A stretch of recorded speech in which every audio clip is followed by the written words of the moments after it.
All right, welcome everyone to another deep dive. Today, we're all about the 2025 KTM Duke 125. We've got a seriously in-depth guide here ready to unpack, and the mission. To really understand this machine... Yeah, that's a popular... Oh, absolutely, especially for newer riders. Yeah. But there's always more to uncover, right? Right. Not just the basics, but what makes it stand out in a crowded market. Right, exactly. Beyond the spec sheet, what are those aha moments that make you go, okay, KTM put some thought into this. Whether you're thinking of getting your first bike or just curious about the latest trends, we're here to help. Perfect. So let's dive right in. First things first, the engine. 124.7cc liquid-cooled single-cylinder. Okay. We see around 15 horsepower at 9,250 RPM and 12 newton meters of torque at 8,000. Now, those are just numbers, but what do they actually tell us about the riding experience? See, that's the thing with KTM. Even with their smaller engines, they don't mess around.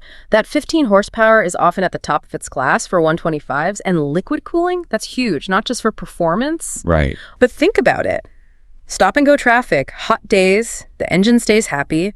And those peak power and torque figures, they suggest it likes to rev. It wants to be pushed a bit, which can make it more fun, more lively than some others that feel a bit tame. So for someone starting out, that means enough to navigate the city, but also... have some fun when the road opens up a bit. Exactly. Now it's got a 6-speed manual gearbox. Pretty standard there. Yeah, pretty standard. But then we get to the chassis. Yeah. A steel trellis frame. That's a deliberate choice, isn't it?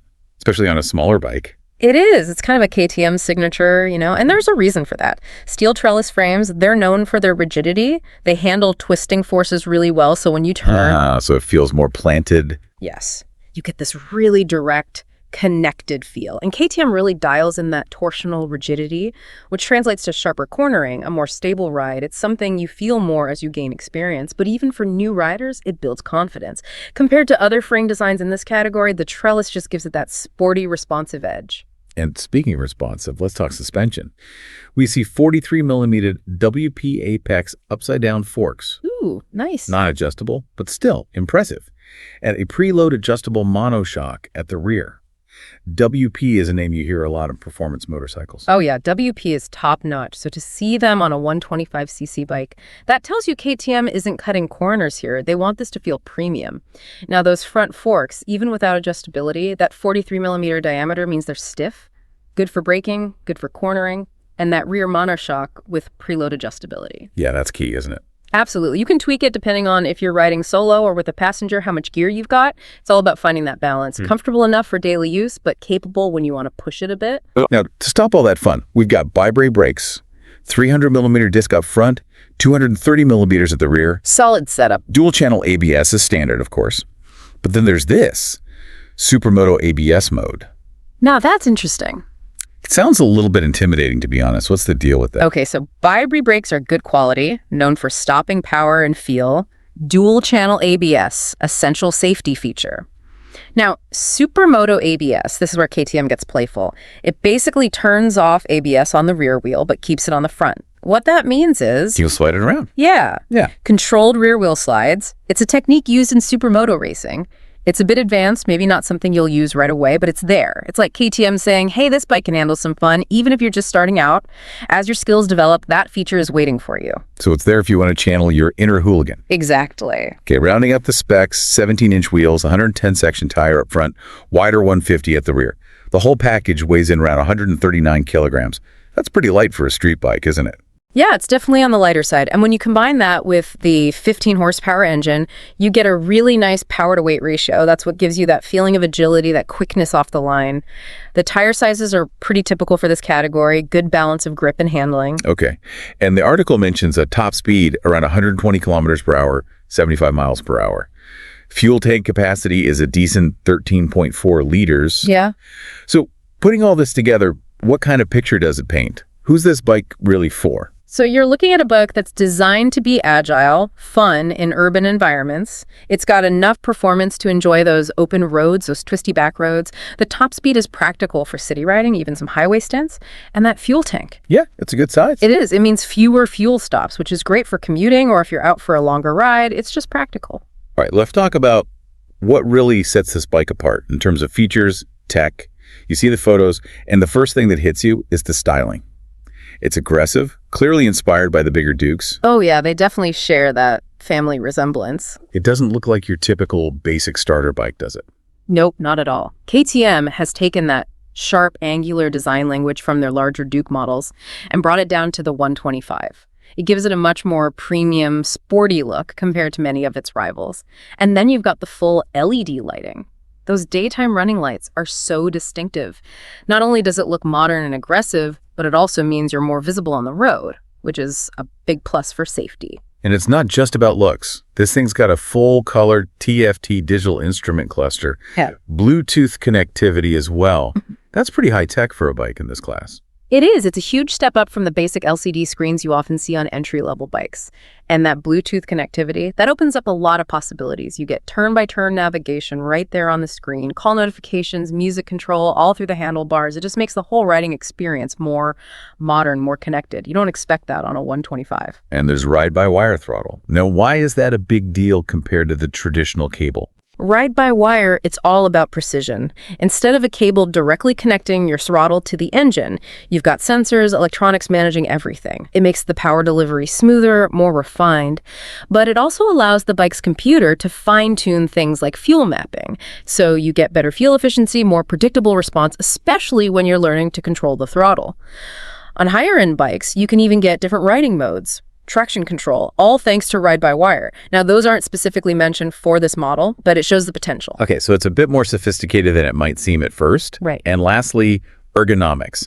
The article describes them as sporty, aggressive tank design, split seats, wide handlebars, 822 millimeter seat height, but with a narrow profile, and rear set foot pegs. So it sounds like they're going for both engaging and practical. They are. You get a riding position that's upright enough for comfortable city riding, good visibility in traffic, but you can also lean forward, get into a more aggressive stance when the road gets twisty.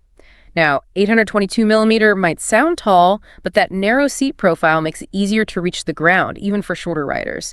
And those rear set foot pegs, they contribute to that sporty feel. All right, let's talk competition. This isn't the only 125cc naked bike out there. The Duke goes up against some stiff competition. The Yamaha MT-125, Honda CB125R, Aprilia 125, Suzuki GSX S125. How does it stack up against these rivals? Okay, so first up, power. The Duke's around 15 horsepower, and that puts it right there with, or even slightly ahead of some of the competition. It's pretty much on par with the Suzuki GSX S125, and it edges out the Yamaha MT-125, which has around 14.7, and the Honda CB125R, which has around 13. Now, these differences might seem small, but they can translate to a slightly more lively feel, especially when you're accelerating. And what about the suspension? We talked about those WP Apex forks on the Duke. How do they compare? Those WP Apex upside-down forks are a definite advantage. While the Yamaha and the Honda also have upside-down forks, the Suzuki, for example, uses a more traditional telescopic fork. And generally, those upside-down forks, they're stiffer, which means better front-end feel, more responsiveness, especially when you're pushing it in the corners or braking hard. So the Duke's got a bit of a leg up there. And tech-wise, that TFT display and Bluetooth connectivity on the Duke seem like big selling points. They are. The article highlights that the Duke's TFT display, especially with the smartphone connectivity, puts it ahead of a lot of the competition that are still using those basic LCD screens. It just feels more modern, more feature-packed. Right, and fuel tank size. The Duke's got a 13.4-liter tank. That's bigger than many of its rivals. Yeah, that bigger tank means you can ride further between fill-ups. It's more convenient for commuting, and it gives you more freedom if you're heading out for a longer ride. It's a practical feature that can make a real difference. Now, weight-wise, the Duke's 139 kilograms is competitive, which helps with that nimble handling. It seems like KTM really focused on packing in features and performance to make it stand out. Yeah, they're not just offering a basic entry-level bike here. They're going for a more premium experience, a higher spec within the 125cc class. It's got features you might expect on a bigger, more expensive bike. Let's get into the details a bit more. Design, comfort, practicality. We've talked about the aggressive Streetfighter look. What specifically makes it stand out visually? So you've got those bold, angular graphics, those screen KTM, and the tank shrouds, they give it a muscular look, add visual weight. Then you've got the front end. That sharp LED headlight with the integrated daytime running lights just looks aggressive. And that exposed trellis frame, it's not just structural, it's part of the design. It adds to that raw, sporty look. And despite that sporty look, how comfortable is it for everyday riding? Well, the ergonomics seem to be well thought out. Those wide handlebars give you a fairly upright riding position. So good for the city, less strain on your wrists and back. But you can also lean forward when you want to ride more aggressively, thanks to those rear set foot pegs and the overall design. That 822 millimeter seat height might sound tall, but the narrow profile helps a lot, makes it easier to reach the ground. The article mentions high build quality, good materials, tactile switchgear. That's always a good sign. Absolutely. When you're riding at the feel of the controls, the overall fit and finish, it all adds to the experience. Tactile switchgear means you can operate everything easily, even with gloves on. And a well-designed TFT display that's clear in all conditions, it just makes the whole interaction with the bike better. And how comfortable is the seat, both for the rider and a potential passenger? So the rider's seat is supposed to be well cushioned, so comfortable enough for commuting, even longer rides. The pillion seat, though, it's more for shorter trips, which is pretty common on sportier bikes. It's more focused on the rider's experience. Right. And those LED lights, they're not just for show, are they? Nope, they're functional too.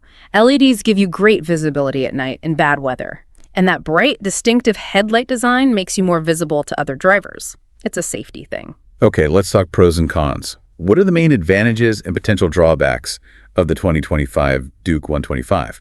Things our listeners should consider if they're thinking about buying one. Okay, starting with the good stuff. The styling, it's a head turner. It just looks more exciting, more premium than a lot of other entry-level bikes. Then you've got that nimble, agile handling, thanks to the low weight, the trellis frame. It's perfect for the city. The engine for a 125 is peppy, smooth, responsive. High-quality suspension and brakes give you confidence. And you've got all that modern tech, TFT display, Bluetooth. It's a big step up. Fuel efficiency is good, which is great for commuting. And overall, it's just a fun bike to ride. You get a taste of that KTM sporty DNA. Plenty to like there. But what are the downsides? Any compromises? Yeah, there are a few things to consider. The price. For one, it's likely going to be more expensive than some of the competition. You're paying for those features, that design, the KTM brand. And the ride, because of that sporty suspension, it's going to be firmer, maybe not as comfortable on rough roads. The engine, while peppy, might require you to shift gears more in stop-and-go traffic to keep it in the power band. Passenger comfort isn't the best, especially for longer rides. And KTMs, in general, can be a bit more expensive to service and maintain compared to more budget-friendly brands. So you might be sacrificing a bit of comfort, spending a bit more, but you're getting a more exciting, more feature-rich, more stylish bike. Yeah, that's a good way to put it. It depends on what you're looking for. If you prioritize sporty handling, modern tech, that standout look, and you're okay with the price premium, the Duke 125 is a great option.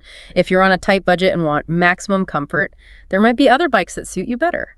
Let's cover some of those frequently asked questions. Top speed, engine power, fuel efficiency, is it good for beginners? Those practical things. Right, so top speed, around 120 kilometers or 75 millimeter rack. That's enough for city riding, even some highway use. The 15 horsepower is good for a 125.